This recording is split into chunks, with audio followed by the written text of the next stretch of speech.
wanted to hear more about it, and so I'm really excited about it. If you remember a couple weeks ago, some of you were here, others of you were not here, but we just went through this list of like, hey, here's what I want to learn about. Here's what I don't want to learn about, blah, blah, blah, whatever. Here's kind of the list. I'm just going to say it really quick. We've done one of these already. Somebody said they want to learn about the book of Revelation, phrases of Scripture, forgiveness, Elijah and the prophets, Shadrach, Meshach, and Abednego, fruits of the Spirit, gifts of the Spirit, armor of God. We talked about armor of God already. Cultural things versus biblical things. I'm actually really excited to talk about that one. False prophets and prayer. Those are a couple of the things you guys want to talk about, or at least that's what I gathered from a couple weeks ago that you guys want to talk about. We could always talk about more than just that. And so today we're going to be tackling one of these. We're going to be going through Shadrach, Meshach, and Abednego. This is the story. A lot of you guys know this story. It's the fiery furnace story, right? If you just want to click present on there, it's just on the right. Nope, just on the very blue. Yeah, that one right there. Yep, perfect. So I've called this message Another in the Fire. If you guys know, there's this Hillsong worship song called Another in the Fire. And that song is actually based on this story in Daniel chapter 3, this fiery furnace, Another in the Fire. Let's go to, the first thing I want to go to is let's go to the context. I think it's so important to understand the context behind Scripture. Does somebody really quick, if you know what it is, want to explain what context is? What is context? Take a wild guess, whatever. What do you guys think context is? Or maybe you know. What is context? Yeah, go for it, Lenny. That is perfect. Dude, there couldn't be a better answer than that. The background information to determine what something means. Or like, another way I'd put it is like the surrounding circumstances to know what something is or what something means. That is absolutely perfect. I think it is so important with everything to know the context behind what we're talking about. Like, let me give you an example. If Caleb Moose were to walk into the room at a bad minute, and he at a bad time, that's the way I'm putting it, and he were to hear us being like, you know what, Moose is crazy. Caleb is crazy. He probably is crazy.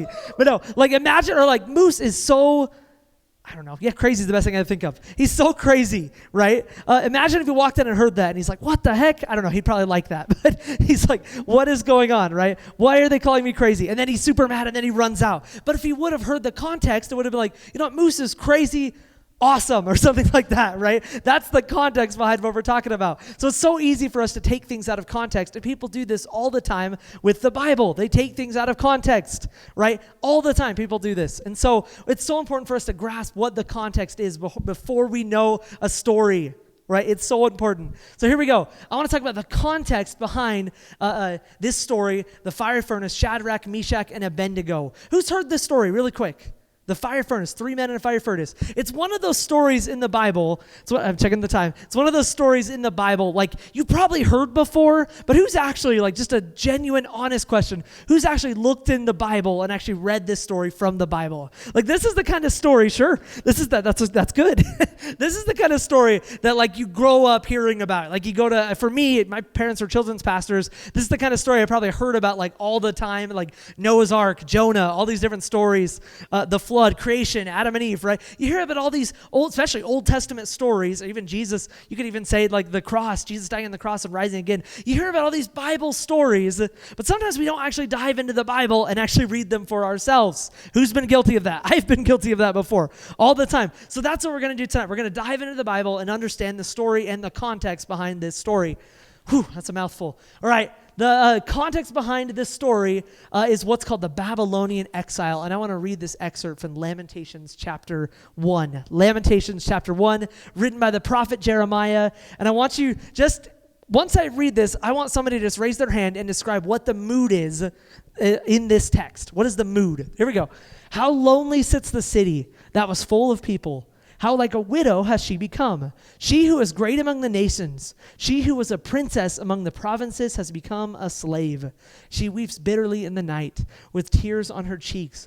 Among all her lovers, she has none to comfort her. All her friends have dealt treacherously with her. They have become her enemies. Judah has gone into exile because of affliction and hard servitude. She dwells now among the nations, but finds no resting place.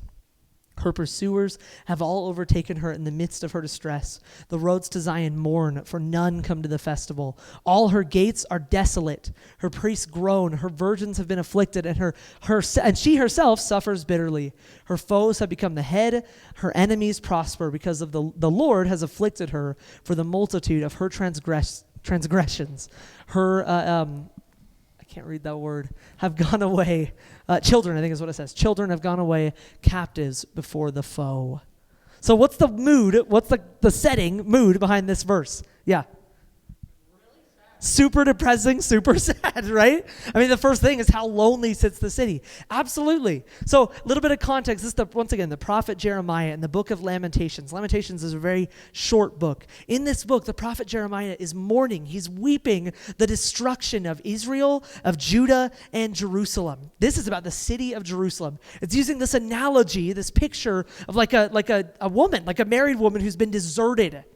Right? So it's super depressing, super sad. Now, I want you guys to think for a second. Imagine for a second if America was conquered. Let's even go more specific. This is going to sound weird. Imagine for a second if Logan was conquered. Cache Valley was conquered by another culture, another civilization, another country. Imagine it was conquered, right? And you knew people that died and everything. That would be really depressing, right? And it's like, hey, one time Cache Valley was super it was a good place to be, right? The streets were full of people. That's what he's talking about. It's like now there's like nobody.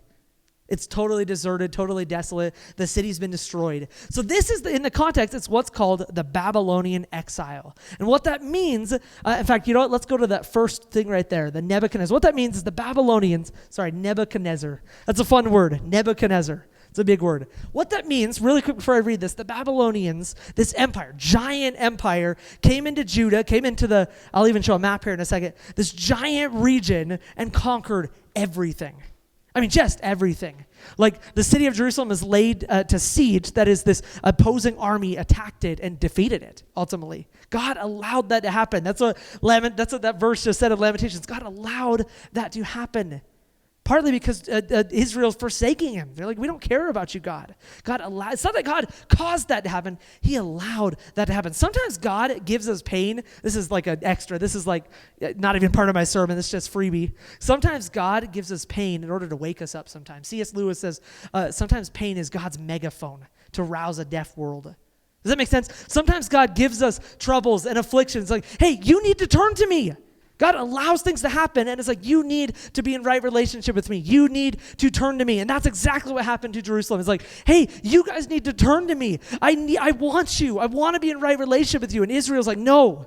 We want to worship our idols. We want to worship other gods. And that's what they did. That's what happened. So Jeremiah is weeping. He's sad over his country being defeated. Okay, so this guy, Nebuchadnezzar II is this Babylon. Say Nebuchadnezzar. I want to hear you guys say Nebuchadnezzar. Try saying Nebuchadnezzar. Nebuchadnezzar. It's kind of a fun word. Nebuchadnezzar was the king and emperor of what's called the Neo-Babylonian Empire. Bet you guys didn't know you were going to get a history lesson today. You're getting a history lesson. Nebuchadnezzar was the king and emperor of the Neo-Babylonian Empire and was the king who destroyed Jerusalem and exiled the Jews. What that means, exiled, is he literally kicked them out of their own land. They didn't have a home country anymore. Do you guys know what refugees are? Like if there's a war, like for example, a couple of years ago, there was a war in Syria. And so there's millions of what's called Syrian refugees. Even in the U.S., there's Syrian refugees and all across the world because of this war that was going on in Syria. And that's kind of like this. There was this horrible war in Israel and Judah, these two nations, right? The Jewish people, the Hebrew people. There's this giant war, and now they're spread everywhere. There's no unified country, right? What? Yeah, pretty crazy, right? That's right. Pun. It's crazy, though. It really is crazy. And so, check this out. Nebuchadnezzar II even destroyed the temple of God. Destroyed the temple. God allowed him to destroy his own temple, guys. Nebuchadnezzar. He's a pretty evil guy, and God let him do that, once again, to wake the Israelites up. Remember, God doesn't live inside, even in the Old Testament, it's not like God's just in the temple, right? And sometimes people forget that, right? God is not just in a church building either. He is everywhere, guys. God is in this room tonight, and he's not just at church. Sometimes it's like, hey, if I'm at church, I can't swear anymore. Hey, if I'm at here, I can't talk the way I usually talk at school or whatever. Guys, God is everywhere.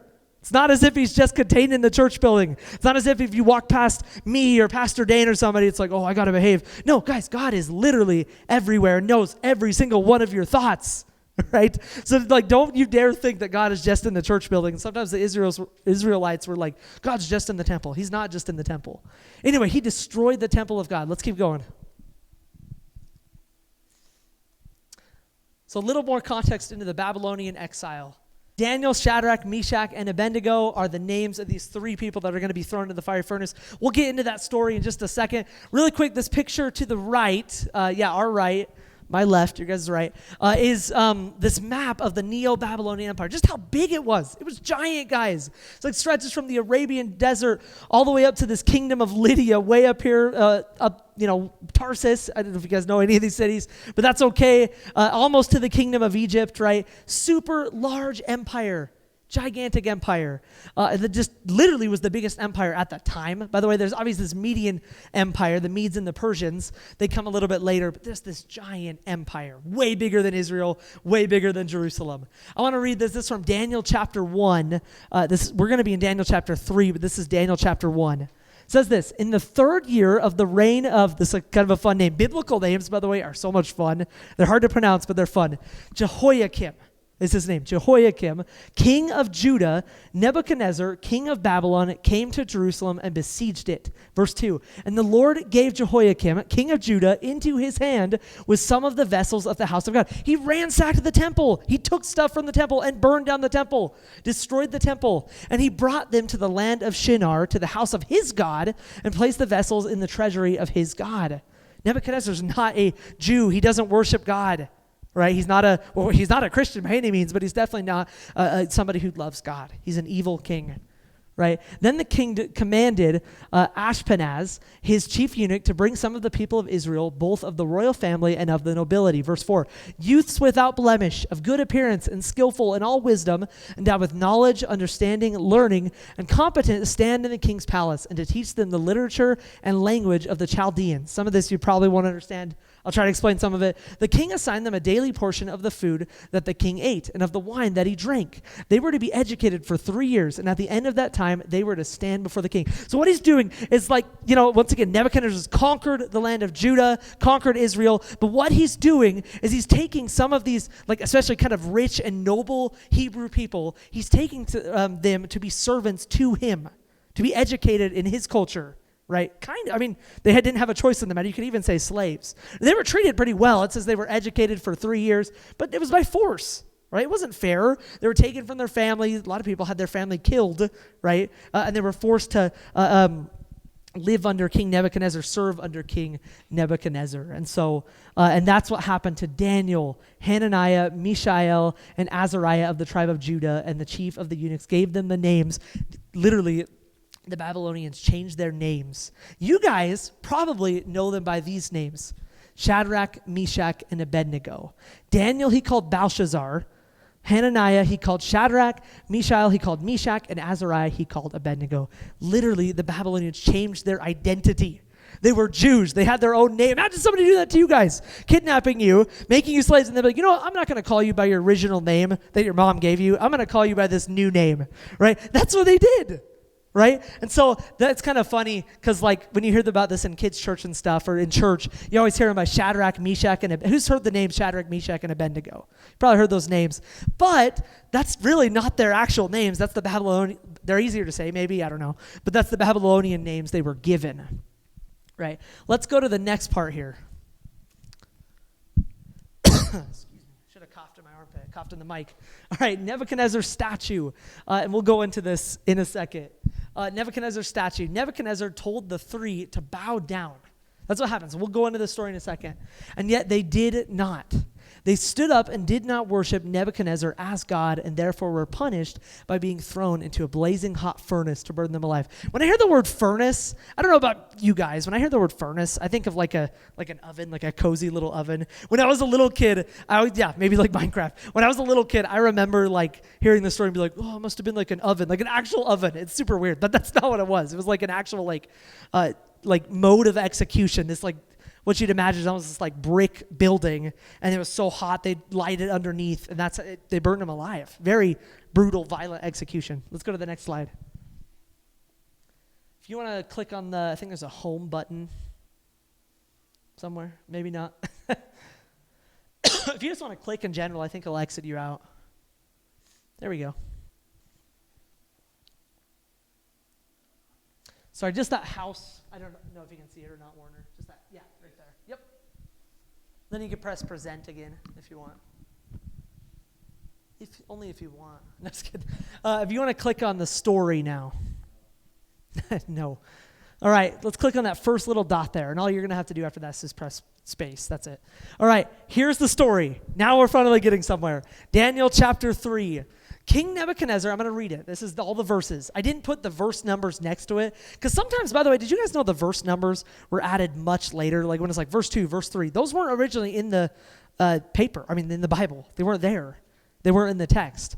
And so that was added later as a way to like organize the Bible. It's really interesting. Sometimes it helps to like read the Bible. It's just one single story, right? So Daniel chapter 3, verse 1 says this. Starts at verse 1. King Nebuchadnezzar made an image of gold whose height was 60 cubits and its breadth 6 cubits. That's giant, by the way. Sure. Yeah, we don't really measure things by cubits. That's a giant statue. He set it up in the plain of Dura in the province of Babylon. Then King Nebuchadnezzar sent together the satraps, the prefects, and the governors, the counselors, the treasurers, the justices, the magistrates, and all the officials of the provinces to come to the dedication of the image that King Nebuchadnezzar had set up. He called the politicians. Let's just say all these people are political figures in Babylon. A satrap is just a governor, by the way, a Persian governor. Think of it like that. A Babylonian governor. Let's go to the next slide. Yeah, if you just press it again, it should go straight to it. Oh, sorry, that's the first one. If you just want to double-click spacebar. Or that works. Perfect. Perfect. It says this, the second part. Then the satraps, the prefects, and the governors, the counselors, the politicians, I'll just say that, and all the officials of the provinces gathered for the dedication of the image that King Nebuchadnezzar had set up. This statue, right? They're going to dedicate it. And then they stood before the image that Nebuchadnezzar had set up. And the herald proclaimed aloud, this is a guy, the king's messenger, proclaimed aloud, "You are commanded." Imagine this, guys. You're before this giant statue. You are commanded, O peoples, nations, and languages, that when you hear the sound of the horn, pipe, lyre, trigon, harp, bagpipe, there's just all these different kind of instruments, and every kind of music, you are to fall down and worship the golden image that Nebuchadnezzar had set up. You're to fall down when you hear all this music and worship this statue. That's pretty crazy, right? But that's what happened. Let's go to the next verse here.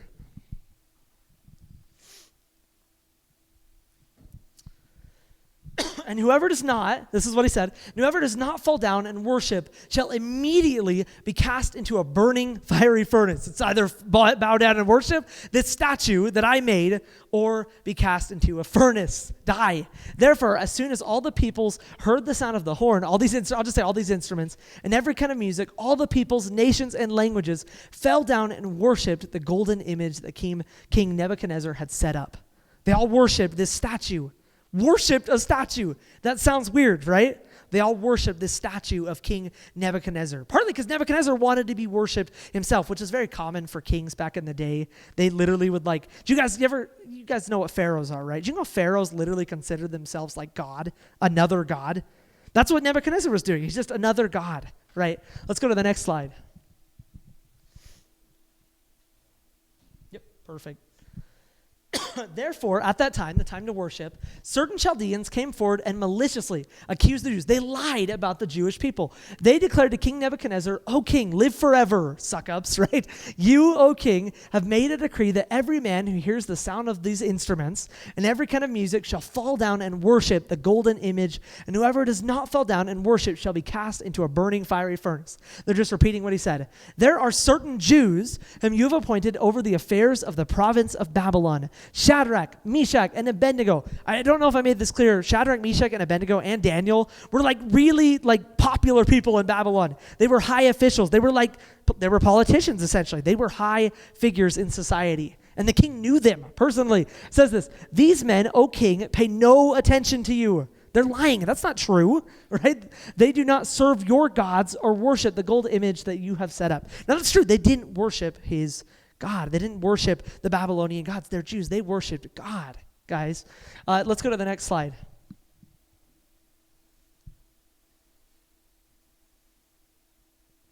Then Nebuchadnezzar gets super ticked off, guys. Then Nebuchadnezzar, in furious rage, commanded that Shadrach, Meshach, and Abednego be brought. So they brought these men before the king. Nebuchadnezzar answered and said to them, "Is it true, O Shadrach, Meshach, and Abednego," he's mad, "and Abednego, that you do not serve my gods or worship the golden image that I have set up?" Right? Is it true? You don't worship this image, the statue that I set up? Now, if you are ready, when you hear the sound of the horn, pipe, lyre, all these I'll just keep saying, all these instruments and every kind of music to fall down and worship the image that I've made, fine. If you worship, fine. But if you do not worship, you shall immediately be cast into a burning, fiery furnace. Check out this line. How arrogant is this? And who is the God who will deliver you out of my hands? Nebuchadnezzar's like, I don't care who your God is. You're going to die because you're not worshiping me. Right? That is so arrogant. And it's like, I don't care who you're, but he doesn't know their God. We're talking God, right? The creator of all heaven and earth, not just some statue. Our God's not a statue. He's not a physical thing. Our God is above and beyond all things. He is totally underestimating who God is. Let's go to the next slide. Shadrach, Meshach, and Abednego answered and said to the king, "O Nebuchadnezzar, we have no need to answer you in this matter." By the way, guys, it is so important to understand. This is the biggest empire, or at least one of the biggest empires on earth. This is like standing up to the president and saying this. The most powerful figure, one of the most powerful figures on earth, and saying this. Imagine saying this. "We have no need to answer you in this matter. If this be so, our God, whom we serve, is able to deliver us from the burning fiery furnace, and he will deliver us out of your hand, O king." I love this next line, guys. "But if not, be it known to you, king," like if God doesn't save us, if Jesus, God, doesn't save us, right? "Be it made known to you, O king, that we will not serve your gods or worship the golden image that you have set up." No matter what, even if you're threatening to burn us, we will not worship your God. We will not worship your statue. We will not worship you. Then Nebuchadnezzar was filled with fury, and the expression of his face changed against Shadrach, Meshach, and Abednego. He ordered the furnace heated 7 times more than was usually heated. Kind of crazy. It's a furnace. It's hot already, but he ordered it 7 times hotter than normal. Let's go to the next slide. "And he ordered some of the mighty men of his army to bind Shadrach, Meshach, and Abednego and to cast them into the burning fiery furnace." They're going to the furnace. "Then these men were bound in their cloaks, their tunics, their hats, and their other garments, and they were thrown into the burning fiery furnace because the king's order was urgent. And the furnace overheated." Check this. "The flame of the fire killed those men who took up Shadrach, Meshach, and Abednego." It was so hot, guys, that the people just bringing them to the fire died. Like, that's how warm the fire was. That's how hot the fiery furnace was. "And these 3 men, Shadrach, Meshach, and Abednego, fell bound into the burning fiery furnace." They're in the fiery furnace. Then King Nebuchadnezzar was astonished. I mean, who wouldn't be? "And rose up in haste. He declared to his counselors, 'Did we not cast 3 men bound into the fire?'" This is so crazy. "They answered and said to the king, 'True, O king.' He answered and said, 'But I see 4 men, unbound, walking in the midst of the fire, and they are not hurt. And the appearance of the 4th is like a son of the gods.' Then Nebuchadnezzar came near to the door of the burning fiery furnace. He declared, 'Shadrach, Meshach, and Abednego, servants of the Most High God, come out and come here.' Then Shadrach, Meshach, and Abednego came out of the fire." They lived. God saved them. And Nebuchadnezzar saw this. Right? Let's go to the next slide here. Kind of an interesting verse here. "And the satraps and prefects, the governors, the politicians gathered together and saw that the fire had not had any power over the bodies of those men. The hair of their heads was not singed, like they didn't burn their hair. No trace of like burning at all.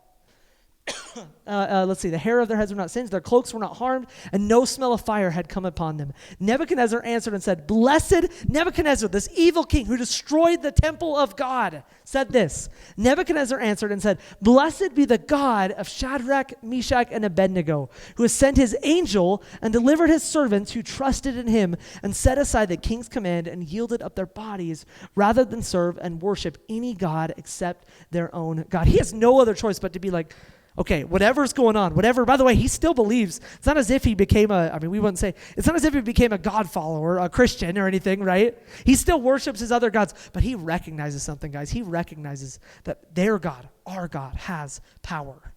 That he has power, guys. He has power. By the way, he's never seen something like this, right? He's worshiped other gods probably his whole life, and he's never seen something like this, right? But the real recognizes real. You guys ever heard that expression? It is real.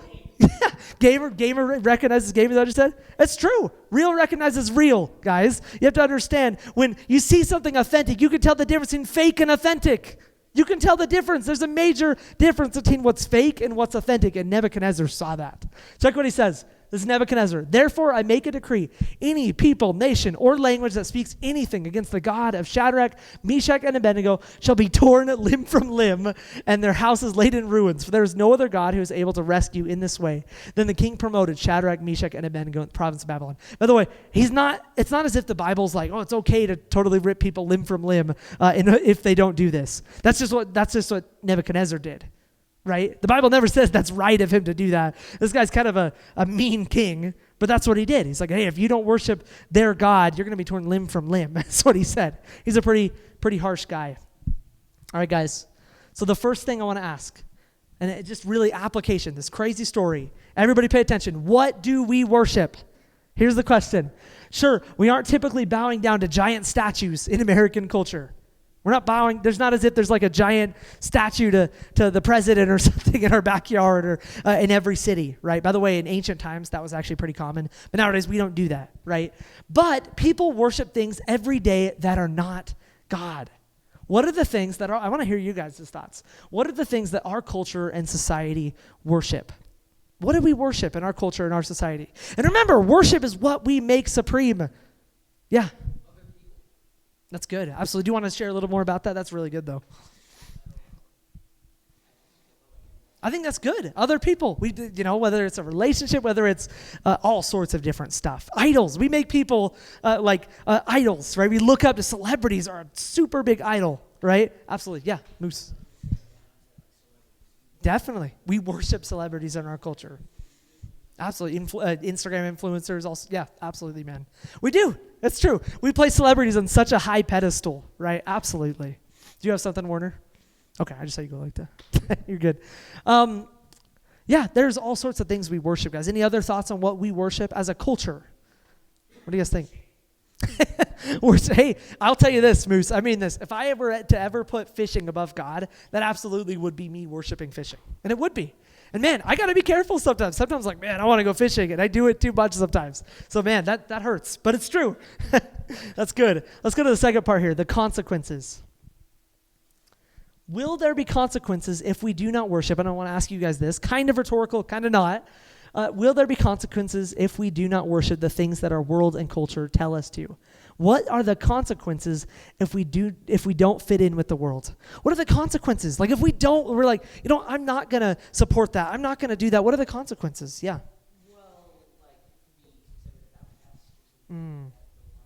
Yeah, absolutely. And it's true. Absolutely. There are so many things, guys, a lot of you guys know this, that our culture says is right. And we know what God's word says that it's wrong. And I've said this before, guys, but man, I can't stress this enough. As you guys know, get a little deep here, a little serious here. Pornography is a major issue in the United States, not in the world. Do you guys know that Pornhub is the third most visited website on earth? The third. Isn't that crazy? That is absolutely crazy to me. Guys, pornography is worshipped in our culture. It is absolutely worshipped in our culture. It is everywhere. Like, it is crazy. It is so easy to find pornography online. My point in saying that is like, to the world, man, I've even heard people be like, you know what, that's totally normal. It's normal for a teenager, maybe you guys have heard this. It's normal for a teenager to look at this stuff. Guys, it's not right, and it goes against what God's called us to do. And I'm not calling anybody out or looking at anybody specific or anything. Guys, God has called us to be greater than that, to step out of that, to be higher than that. And man, that doesn't mean we're better than other people. Man, we're only saved by the grace of God. We're not better than other people. But guys, God has called us as Christians to a higher standard. God has called our language to a higher standard, right? We can't be talking the way the world talks. We can't be talking the way our non-Christian people talk. Once again, maybe your friends will be like, man, that's you're just so religious. Why do you act so religious? Guys, that may be the consequence of living for Jesus. That may be one of the consequences. You'll be called the religious kid. You're just religious. You're just a Christian. You're so annoying. You're so self-righteous. Guys, there's all sorts of names. Do you know how many names Jesus was called? Jesus was called all sorts of things for doing what he did and saying the things he said. Poser, a lot of stuff. Absolutely. Guys, we got to be above the culture, because that's what God's called us to be. We're not of this world, is what Scripture says. Let's go to the next part. Stand strong. The three, Shadrach, Meshach, and Abednego, did not stand down even when faced with death, even when faced with a fiery furnace. Do we have the strength? I want you guys to think about this. Do you have the strength to take a stand for your faith? Take a stand for Jesus in a world that doesn't. Because, guys, our world doesn't. Our culture doesn't. Do you guys, our even immediate culture, Utah, does not. Do you guys have that strength to do that? Do you have the faith that can say, you know what, I don't care if I'm going to be the outcast. I don't care if I'm going to be looked down upon. Shadrach and Meshach and Abednego stood up in this giant crowd in front of everybody, right? And we're like, you know what, I don't care. I mean, can you guys imagine that? Like, if we do it, we're just, maybe you'll be looked at, maybe you'll be made fun of, you'll be an outcast kind of thing. Shadrach and Meshach and Abednego literally faced death when they did that. Do we have that courage to do that in our culture? And there are countries, and I've said this all the time, there are countries like China where it's totally illegal in some parts to be a Christian. And you literally could face death if you say you're a Christian. Man, our faith in America in some ways is so soft. And it's so easy to call ourselves Christians, guys. But man, once again, if you say you're a Christian, you're going to look different than the world. You're going to look different than other people. You're going to look different from your friends. My brother used to say it like this, my brother Sam. Some of you guys know him. Brother Sam used to say, you need to stink like Jesus. You need to smell like him. That is, you need to look like Jesus. You need to smell like him. You need to act like him. So when people come near you, they're like, oh my gosh, I can recognize this guy knows Jesus. This guy's a Christian. People need to recognize that in your life. And if they don't, there's a problem. If they don't recognize you're a Christian, there's an issue. There's a problem there. Guys, and that's speaking to me too. I want people to know, hey, I'm a Christian. I love Jesus. People will see the difference. Let's go to the next slide. I love this part of the story. I love what Shadrach, Meshach, and Abednego say.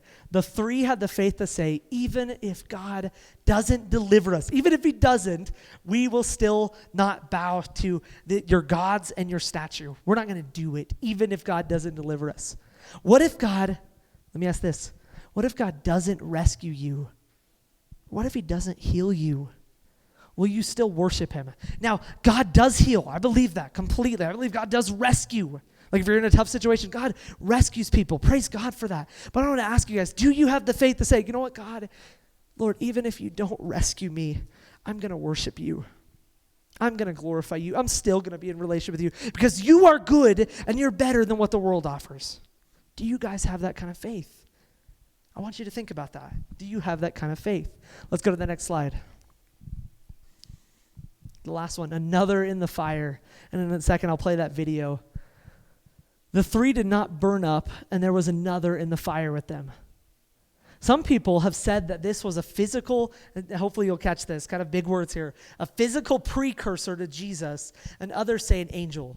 So some people argued, like, you guys, there's another in the fire, there's a fourth in the fire. Nebuchadnezzar's like, it looks like the Son of God. Some people are like, hey, maybe that was like before Jesus came to earth, right? This is thousands of years before Jesus physically, as a baby, you guys know Christmas, came to earth, thousands of years before that. So there's some people who are like, well, maybe that's Jesus. The Bible doesn't say whether it's Jesus. We don't know. It could have been. I don't know. And Nebuchadnezzar said it was an angel, but he didn't know either. Either way, this is the whole point. Either way, know that God is in the fire with you. Guys, God is in your struggles with you. God's there with you, going through them with you. Every day, every time. Whatever you may be going through, God is there with you.